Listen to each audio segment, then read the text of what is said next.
Robert ডেভিলার গল্প আপনারা জানেন সে কে? জানেন না, কারণ আমি জানি। 3 মাস আগে আমি ফোর্ট ওয়ার্থে খুতবা দিয়েছিলাম। সেই মসজিদটাতে আমি গত 4-5 বছরে যাইনি। কোনো এক কারণে তারা আমাকে সেখানে আমন্ত্রণ করে এবং আমি সেখানে যাই। আমার খুতবার বিষয় ছিল দোয়া। খুতবা শেষ হয়ে গেলে একজন ইজিপশিয়ান যুবক আমার কাছে এসে বলল, আল্লাহ আজ আমার দোয়া পূরণ করেছেন।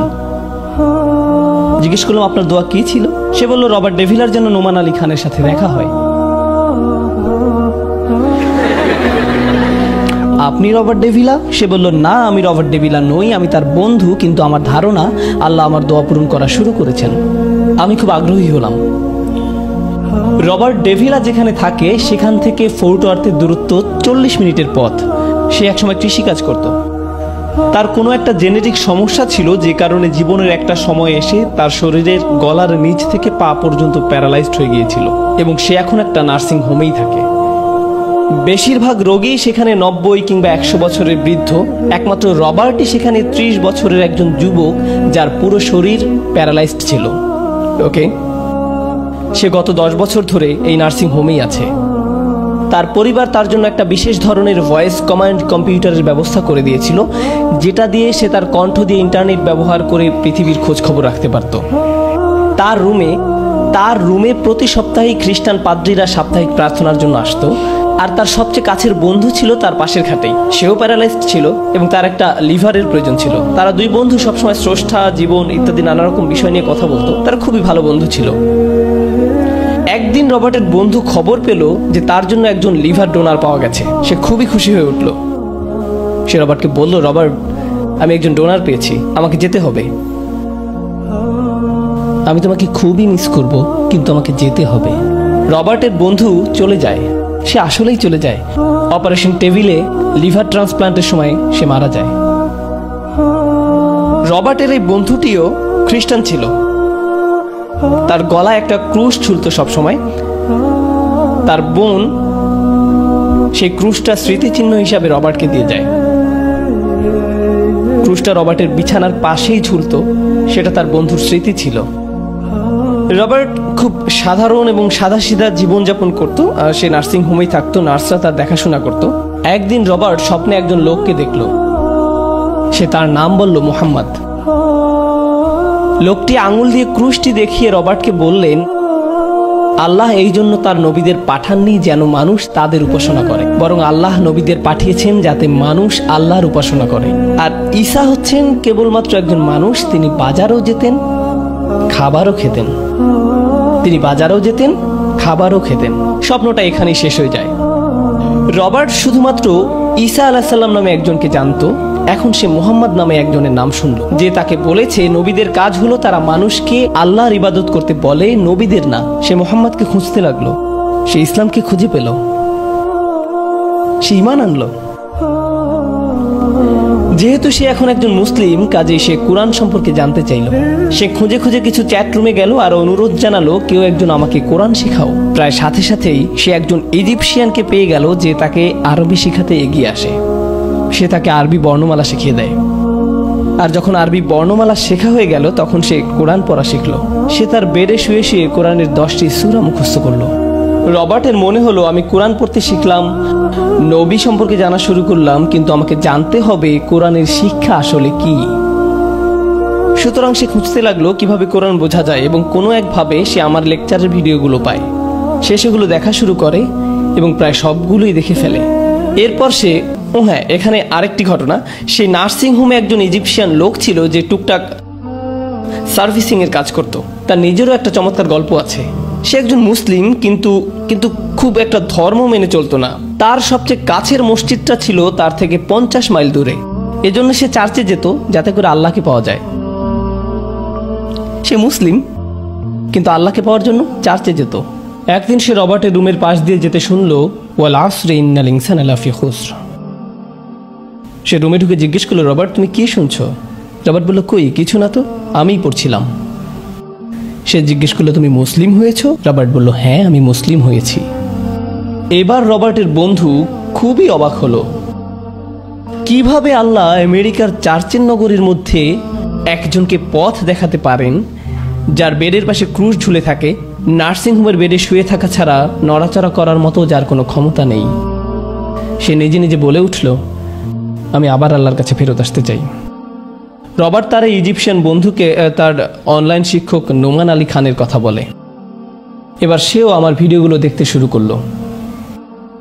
একদিন রবার্ট তার বন্ধুকে বলল, আমার খুব ইচ্ছা যদি নোমান আলী খানের সাথে আমার দেখা হতো। বন্ধুটি বলে, ঠিক আছে, আমি তোমার জন্য দোয়া করব। ঠিক 5 বছর পরে এই বন্ধুটি ঠিক সেই মসজিদে আমার খুতবা শুনতে আসে যেখানে বিগত 4 বছরে আমি যাইনি। জুমার পরে সে আমাকে বলল, আমার মনে হয় আল্লাহ আমার এবং আমার বন্ধুর দোয়া পূরণ করতে যাচ্ছেন।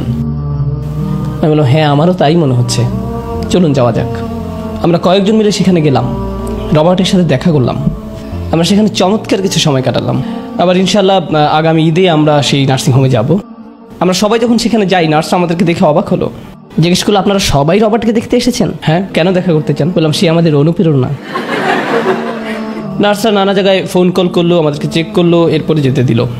রবার্ট আমাদেরকে দেখে চমকে উঠলো। আমি রবার্টের সাথে কথা বললাম, তাকে বললাম, রবার্ট, আমি শুনেছি আপনি কয়েকটি সূরা মুখস্থ করেছেন। সে বলল, হ্যাঁ। জিজ্ঞেস করলাম, আমাকে একটা শোনাতে পারেন? সে আমাদেরকে সূরা আসর শোনালো। আমাদের মধ্যে এমন একজনও ছিল না যে কাঁদেনি। প্রত্যেকের চোখ থেকে টপ টপ করে পানি ঝরছিল। যখন কেউ আল্লাহর দিকে ফিরে আসে, সাহায্য নিয়ে ভাববেন না, আল্লাহর সাহায্য আসবেই, পথ নির্দেশনা আসবেই। আউযু বিল্লাহি মিনাশ শাইতানির রাজিম। বিসমিল্লাহির রহমানির রহিম। লিইলাফি কুরাইশ ইলাফিহিম রিহলাতাশ শিতা'i ওয়াস-সাইফ ফালইয়াবুদু রাব্ব হাযাল বাইত الذي أطعمهم من جوع وآمنهم من خوف.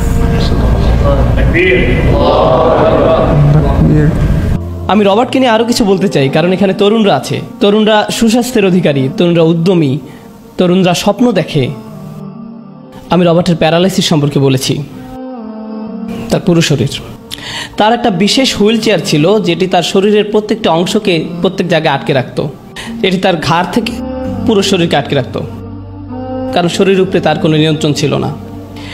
এবং তার একটা ভ্যান ছিল বিশেষ, যেটি তার এই হুইল চেয়ারকে আটকে রাখতো, যাতে করে তার শরীরে কোনো ঝাঁকুনি না লাগে, কারণ সে ঝাঁকুনি সহ্য করতে পারতো না। একদিন সে অনুরোধ করলো সে জুমার নামাজে যেতে চায়। সেদিন তার বিশেষ ভ্যানটি ছিল না, তাকে একটা সাধারণ ভ্যানে পাঠানো হলো। এবং সে সাধারণ ভ্যানে চড়ে গেল এবং তার যথারীতি আঘাতও লাগলো। সে জুমার নামাজে গেল এবং ফিরে এলো প্রচণ্ড ব্যথা নিয়ে। তারা বলল, রবার্ট, আমরা দুঃখিত, তোমাকে আর তোমার হুইল চেয়ারটিতে বসতে দিতে পারবো না। তোমাকে পুরো বেড রেস্টে থাকতে হবে অন্তত আগামী 6 মাসের জন্য। তুমি যদি এরপর ভালো হও তারপর আমরা ভেবে দেখব। আমরা যখন তার সাথে দেখা করতে যাই তখন ইতিমধ্যে 3 মাস হয়ে গেছে যে সে পুরোপুরি বিছানায়। তার পিঠের ব্যথার কারণ ছিল সে জুমার নামাজে গিয়েছিল। তারপরেও সে আমাকে বলে, আমি আমার জীবনেও এত শান্তির কোনো জায়গায় যাইনি মসজিদের চেয়ে। নোমান ভাই, আপনি জানেন আমি এরপর কী করব? আমি আমার চেয়ারটা ফেরত পেলেই আবারও নামাজে যাব, আমি আবারও মসজিদে যাব, কারণ আমার জীবনে আমি ওইরকম অনুভূতি পাইনি। সে এমন একজন যার দুটি চোখ আর মুখ ছাড়া তার কোনো শারীরিক ক্ষমতা নেই। তারপরও সে বলে, আমি একমাত্র মসজিদেই শান্তি পাই। আমরাও এখানে বসে আছি। আমি আসলে চিন্তা করি না কে কোন আদর্শের, কে কোন চিন্তাধারার, কে বা কারা বললো মসজিদে অনেক ফিতনা ফাসাদ হয়। সব কিছুর পরেও এটা আল্লাহর ঘর। সেখানে শুধুমাত্র আল্লাহর সাথে কথা বলার জন্য যান, মানুষের সাথে কথা বলার জন্য না। শুধুমাত্র আল্লাহর সাথে কথা বলার জন্য, আল্লাহর সাথে কথা বলার জন্য যান। শুধু আপনি আর আল্লাহ, আপনি আর আল্লাহ, ব্যাস, এতটুকুই। অন্য অন্য জিনিসগুলো আস্তে আস্তে আসবে। আপনি নিজেই টের পাবেন আপনি অন্য মানুষে পরিণত হচ্ছেন। আল্লাহ যদি রবার্ট ডেভিলাকে পথ দেখাতে পারেন, তাহলে তিনি যে কাউকে পথ দেখাতে পারেন। আপনারা জানেন সে আমাকে কি বলেছে? আমার মাঝে মাঝে মনে হয় কেন আল্লাহ আমাকে এমন করলেন। তারপর আমি নিজেই নিজের উপর হাসি। মনে হয় আল্লাহ আমাকে অনেক অনেক কিছু দিয়েছেন, আমি তার প্রতি কৃতজ্ঞ। যদি এটাই হয় আল্লাহর প্ল্যান আমাকে ইসলামে আনার জন্য, তবে এটাই যথেষ্ট, এটাই ঠিক আছে। আপনারা অনেক মুসলিম দেখবেন যারা অল্প একটু অসুখী হলেই বলে, কেন আল্লাহ আমার সাথে এমনটা করলেন। এবং মাঝে মাঝে এই লোকটাই বলে বসে যে আল্লাহ বলতে আসলে কেউ নেই। আমি আপনাদের বলতে চাই, যদি একজন লোকেরও এমন ধরনের কথা বলার অধিকার থাকতো, সেটি হলো রবার্ট ডেভিলা। সেই বলতে পারতো, আমি আল্লাহ বিশ্বাস করি না, যদি আল্লাহ থাকতেন তাহলে আমার এই অবস্থা কেন। এরপরও আমি তার চেহারায় যে নূর দেখেছি সেটি কারো চেহারায় দেখিনি, কখনো না। আমি তার মতো সুখী মানুষ কখনোই দেখিনি। সে একজন পরিপূর্ণ সুখী মানুষ। এবং সে প্রচণ্ড সুখী, সত্যি সে সুখী।